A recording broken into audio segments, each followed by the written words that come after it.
The middle of the park, the engine room, central midfield, is considered by many as the most important position on a football pitch. And I'd make the argument that's probably the case on FM23 as well. Today's video, I'm going to go through my top 10 central midfielders. I'll include those cams, those attacking midfielders, those CDMs, those defensive ones, as well as those central ones too, the ones that get up and down the pitch. I'll include all of my favourites so that you can go and sign them in your own saves and win a load of matches. That is the aim of the game, right?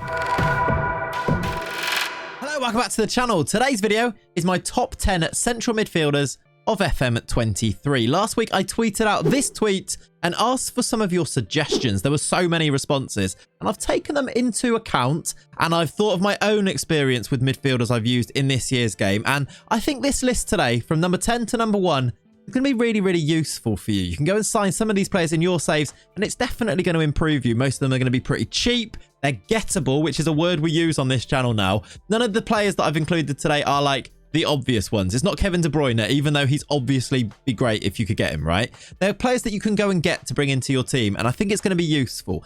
If you think it's going to be useful and you've not already subscribed to the channel, then I feel like you should just subscribe, right? So do that now, and we'll get into the top 10. Here's number 10. In at number 10 is a player that I've not really used that much myself, but the sheer number of you that were suggesting him in the replies to my tweet meant that I thought I'm going to include him in my top 10 here. And I can see that he does have a lot going for him.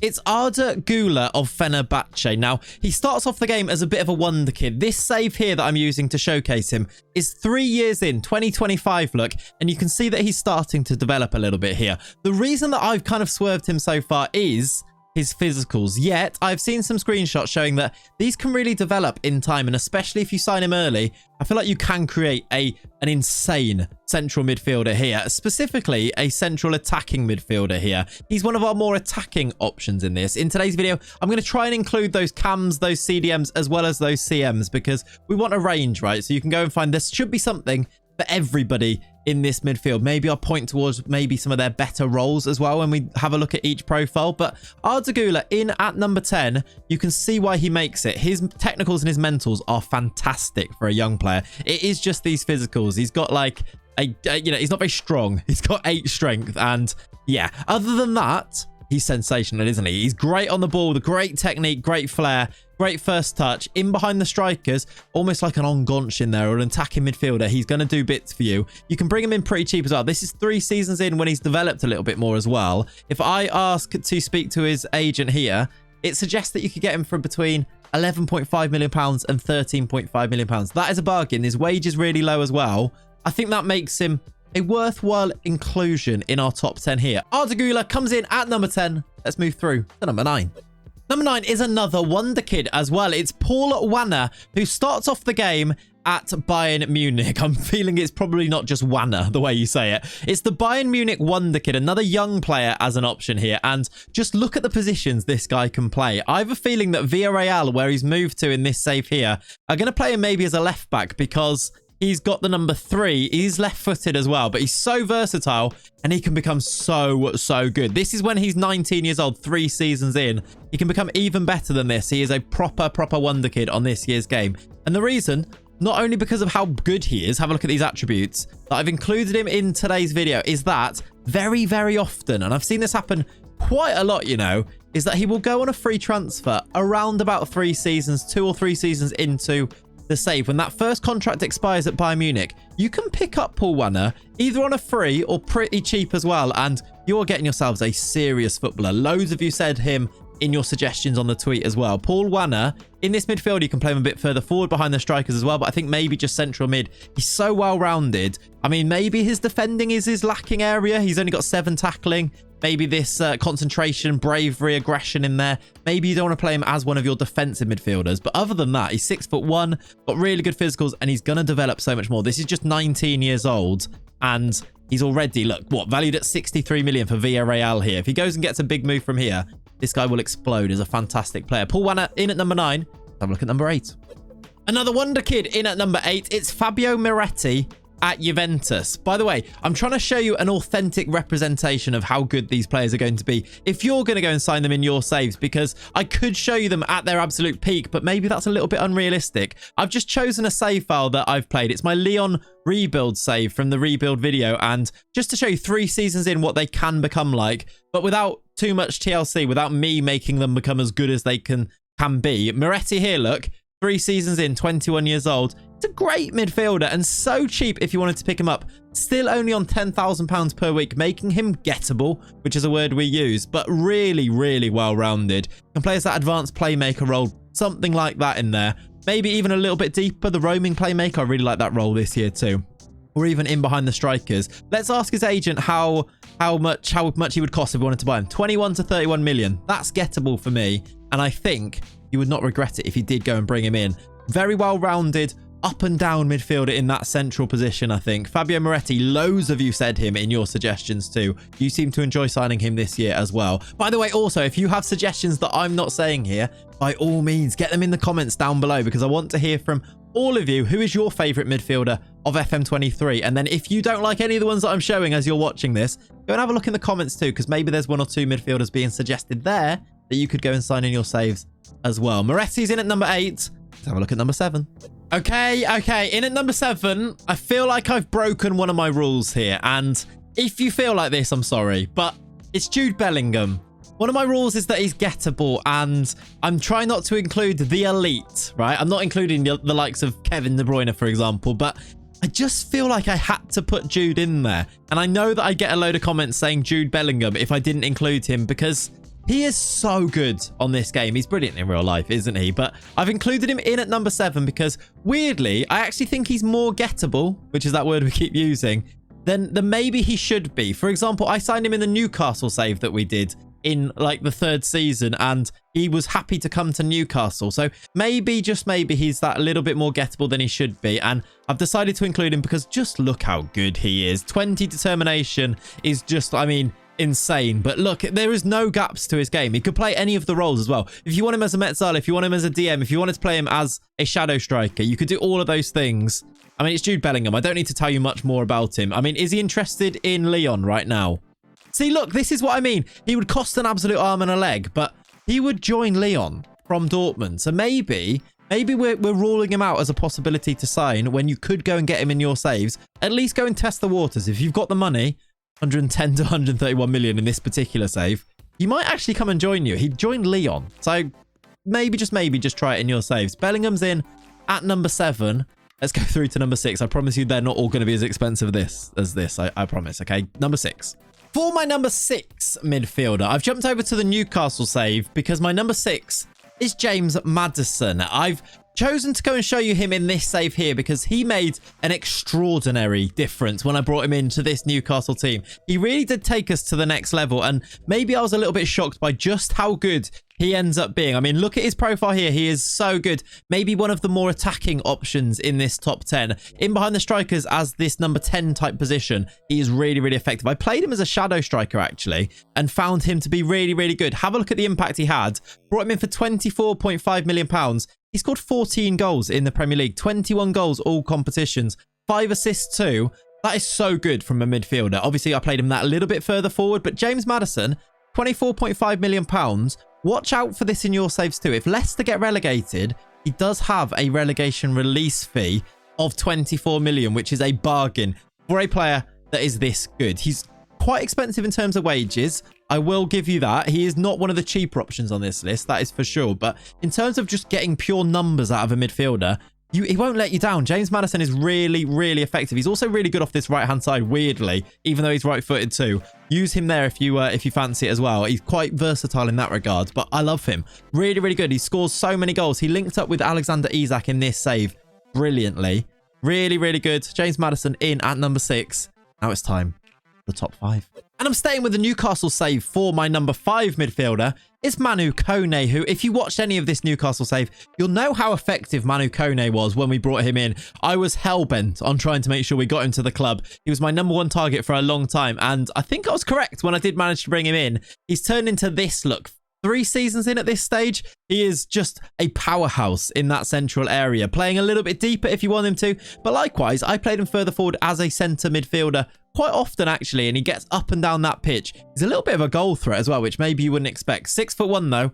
Powerhouse. He's got decent pace up and down, aggressive, decent flair as well on the ball, bravery. He is actually maybe a little bit shockingly good when you look at his profile. That's what I felt like at the start of FM23. I was like, I need to sign Manu Kone. I brought him in for £43.5 million all in. This was after we paid some future fees as well. Maybe you could get him a little bit cheaper, but he's at Gladbach as well, meaning, again, does that make him gettable? I feel like it kind of does. They're not one of the top teams, are they? So if you're a decent level team, he's going to be interested in joining. He came to Newcastle before we'd finished in the European places or anything for me. I think, yeah, well, we brought him first season here. Look, 17 appearances in the first year. Maybe it was in January. Can't quite remember, but 3 goals, 2 assists, very good average rating, and then played pretty regularly since that point too, as we became a really good football team in this Newcastle save. You can see why I like him. Loads of pros, not so many cons. His cons are crossing, competitive streak. I like that anyway, and needs an individual training regime to improve his strength, which I'm not sure I agree with because he's also got 18 strength. So I feel like that's just my assistant being weird.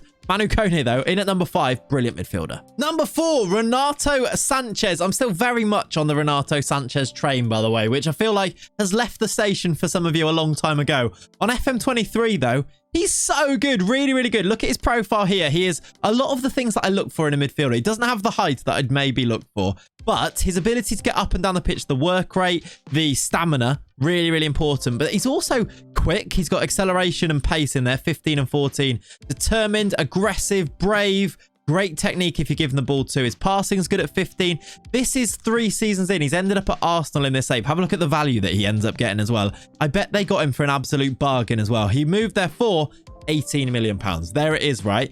He's gone to PSG, which in itself, you might think it makes him not very gettable, but actually, they never play him. Meaning you can pick up Renato Sanches for a bargain price. And I've done it in multiple saves now. He goes there for 13 million. You can pick him up for anything that's above 13 million, basically, because he just doesn't play. 6 games look for PSG in this save here. And then Arsenal buy him and he becomes a starter for them. And if you buy him, he's going to have better performances than that. I'm sure of it. He can play as that deeper midfielder. He can play as that box-to-box, that Metzala type, a little bit further forward if you want him to.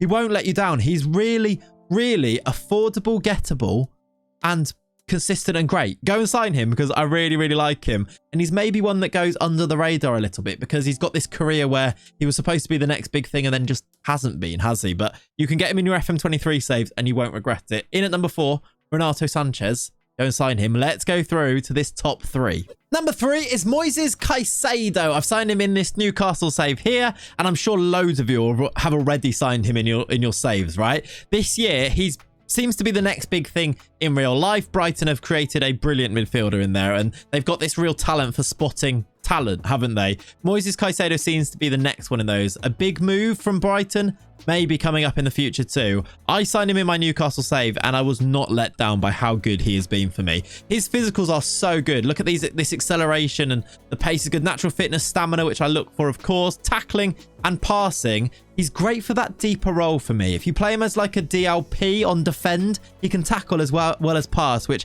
I really, really like as an option. I like the deeper DLP too. That roaming playmaker also, if you want to do a little bit further forward as well, Carrilero is what he's naturally good at, apparently, according to the game. I really, really like him. He's 5'10", so he's not short, but also not one of the bigger ones in there. Caicedo, I've really enjoyed using him this year. He's falling out of favour a little bit 3rd season in. I did sign Declan Rice and a few really proper elite ones, and he does cost quite a lot of money. I signed him for £63 million plus Paul Dummett, which was curious in itself that Brighton wanted him, but he's then played a lot of games in this Newcastle save. Caicedo in at number 3 because I like him in real life and I really like him in FM as well. He's my number 3. Let's have a look at number 2.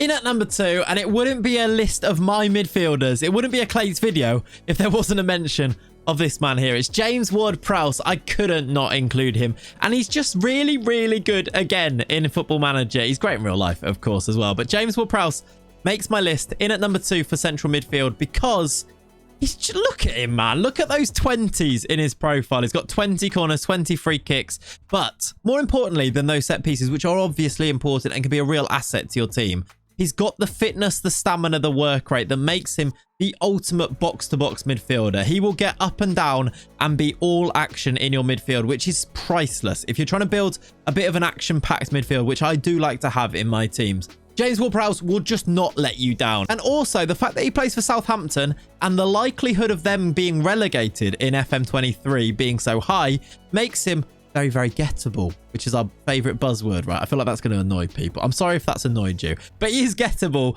because I've seen them get relegated so often. They are looking like they might get relegated in real life this year. So maybe it's accurate, but you can go and pick him up for a cut price if they end up dropping down into the championship, and he's going to make your team so much better. Valued at £28 million now. Let's see what his agent says in terms of him coming to Newcastle. 27 to 41 million, and would want about 100 to 105k a week to 135k a week, which I think for how good he is absolutely doable. This is 3 seasons in. He's now 30, so a little bit older than some of the other options. We've got lots of wonder kids, and then also James Ward-Prowse can play that DLP defend role, I think, quite nicely. Maybe a box-to-box for me, though, is where you're going to get the most out of him. CM attack as well, by the way. Used him as that in the past, and he's been really good too. James Ward-Prowse in at number 2. It wouldn't be one of my videos without him in there, would it? Let's have a look at who's topped my list then for the best midfielder that I've used in FM23.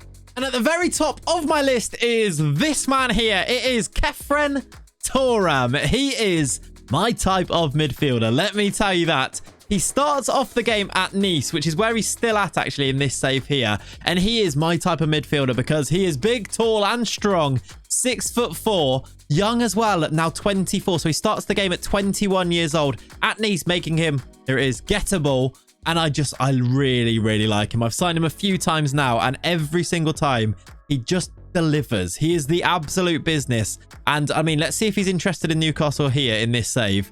55 to 83 million. If you get him a little bit earlier, I reckon you can get him for 20 to 30 million, which is going to be an absolute bargain. Have a look at the profile. The technique is there. The off the ball is there. He's got that work rate. He's got that stamina. He's got that fitness as well, that natural fitness of 17. He will get up and down the pitch. He can play a little bit deeper because of that height and that tackling, which is okay as well. He's got the passing too at 15. Off the ball. I mean, I'm going through his attributes as if they're not all really good. They're all really good. He could play for any elite team for sure. If you were Real Madrid, I've seen Real Madrid sign him actually from me. So he's obviously good enough for those teams. He's going to get better too.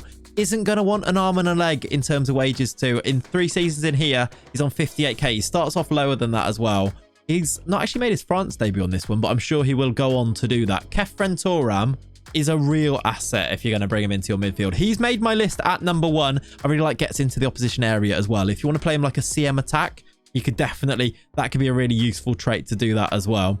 Who makes my list at number 1? What I want to know is, who makes your list in at number 1? If your choice was not in my top 10 here, please do let me know in those comments down below. And if you found this helpful, this video, please do subscribe to the channel. And if you've not watched my top 10 strikers or my top 10 centre-backs, they'll probably be queued up after this video as well. Go and watch those as well. And hopefully, we're all going to build the best FM teams we can. Thank you very much for watching today. Have a lovely rest of your day. I'll catch you in the next one. Bye-bye.